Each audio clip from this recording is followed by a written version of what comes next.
অবশেষে নেদারল্যান্ডসকে হারিয়ে সুপার 8-এ এক পা বাংলাদেশের। হারিয়ে যাওয়া সাকিব আল হাসান এদিন নিজেকে খুঁজে পেলেন।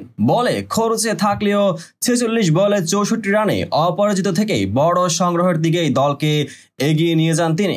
আরেক টপ অর্ডার তানজিদ তামিম, তার ব্যাট থেকে আসে 26 বলে 35 রান, যার সুবাদে নেদারল্যান্ডসের লক্ষ্য দাঁড়ায় 160। এর ফলে ঘরের পথ দেখলেন শ্রীলঙ্কা। ডি গ্রুপ থেকে ইতিমধ্যে ছিটকে গেছে শ্রীলঙ্কা। অন্যদিকে সুপার 8-এ কোয়ালিফাই করেছে দক্ষিণ আফ্রিকা। তলানিতে থাকা নেপালের দৌড়ও কার্যত গ্রুপ পর্বে শেষ হচ্ছে। তাই সুপার 8-এর লড়াইয়ে বাংলাদেশের পথে কাটা হয়েছিল নেদারল্যান্ডস। এবার মুখোমুখি লড়াইয়ে ডাচদের 25 রানে হারালো টাইগাররা। তাতে সুপার 8-এ এক পা দিয়ে রাখলো বাংলাদেশ। বাংলাদেশের 160 রানের লক্ষ্য নিয়ে ব্যাট করতে নেমে 20 ওভারে 8 উইকেট হারিয়ে 134 রানের বেশি করতে পারেনি নেদারল্যান্ডস।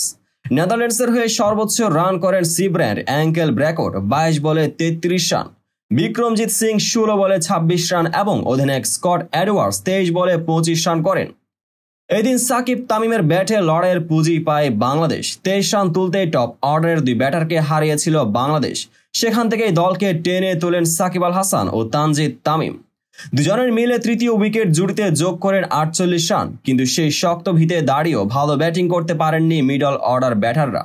শেষ পর্যন্ত সাকিবের অপরাজিত 50-তে 150 ছাড়ানো সংগ্রহ পায় বাংলাদেশ। আজ কিংস্টনে টস হেরে আগে ব্যাট করতে নেমে নির্ধারিত 20 ওভারে 5 উইকেট হারিয়ে 159 রান করেছে বাংলাদেশ। দলের হয়ে সর্বোচ্চ অপরাজিত 64 রান করেছেন সাকিব। 35 রান এসেছে তানজিদ তামিমের ব্যাট থেকেই। কিংস্টনের স্থানীয় সময় সকাল 10টায় টস হওয়ার কথা ছিল, তবে টসের ঠিক আগ মুহূর্তে হানা দেয় বৃষ্টি। অবশ্য সেটা ভারী কোনো বৃষ্টি ছিল না, মিনিট 20 বৃষ্টি হয়েছে। তাতে টসে 30 মিনিট বিলম্ব হয়। টস জিতে শুরুতেই বোলিং করার সিদ্ধান্ত নেন ডাচ অধিনায়ক স্কট এডওয়ার্ডস। ম্যাচ শুরু হয় নির্ধারিত সময়ের থেকে 15 মিনিট দেরিতে, অর্থাৎ স্থানীয় সময় সকাল 10:45 মিনিটে আর বাংলাদেশ সময় রাত 8:45 মিনিটে। তানজিদ তামিমের সঙ্গে ইনিংস ওপেন করেন অফ ফর্মে থাকা নাজমুল হোসেন শান্ত।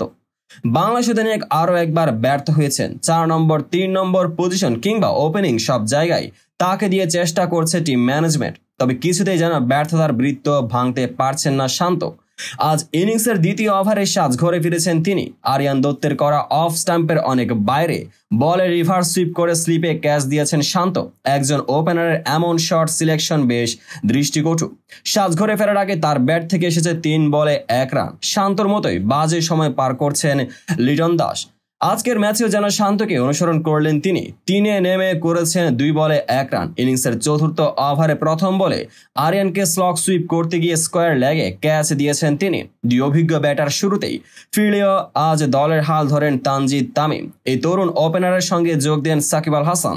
তিনি এই দিন শুরু থেকে আক্রমণাত্মক খেলেছেন। তাদের দুজনের সাবলীল ব্যাটিংয়ে প্রথম পাওয়ার প্লেতেই 2 উইকেট হারিয়ে 54 রান তুলে বাংলাদেশ। পাওয়ার প্লে শেষে আর সুবিধা পারেননি তানজিদ তামিম।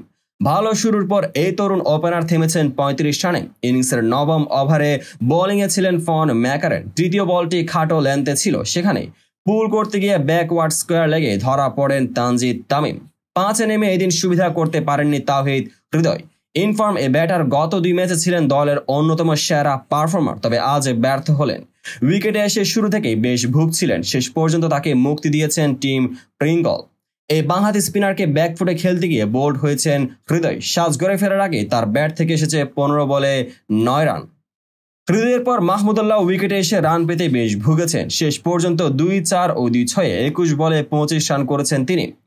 ব্যতিক্রম ছিলেন সাকিব। বাংলাদেশ প্রিমিয়ার লিগের সর্বশেষ আসর থেকে ব্যাটিংয়ে অধারাবাহিক তিনি। চলমান বিশ্বকাপের প্রথম 2 ম্যাচেও রান পাননি, আর তাতে সমালোচনা শুনতে হয়েছে তাকে। অবশেষে রানে ফিরেছেন অভিজ্ঞ এ ব্যাটার। আজ পেয়েছেন 50-র দেখাও। ডাচদের বিপক্ষে 38 বলে 50 করেছেন তিনি। শেষ পর্যন্ত 46 বলে অপরাজিত 64 রান করেছেন সাকিব। তো বন্ধুরা, ভিডিওটি যারা সম্পূর্ণ দেখেছেন সবাইকে অসংখ্য ধন্যবাদ। ভিডিও শেষে কমেন্ট সেকশনে আপনার মতামত জানাতে ভুলবেন না, আর চ্যানেলটিকে সাবস্ক্রাইব এবং পেজটিকে ফলো করে পাশে থাকবেন যাতে পরবর্তী ভিডিওর সকল নোটিফিকেশন সরাসরি পেয়ে যান। দেখা হবে পরবর্তী ভিডিওতে।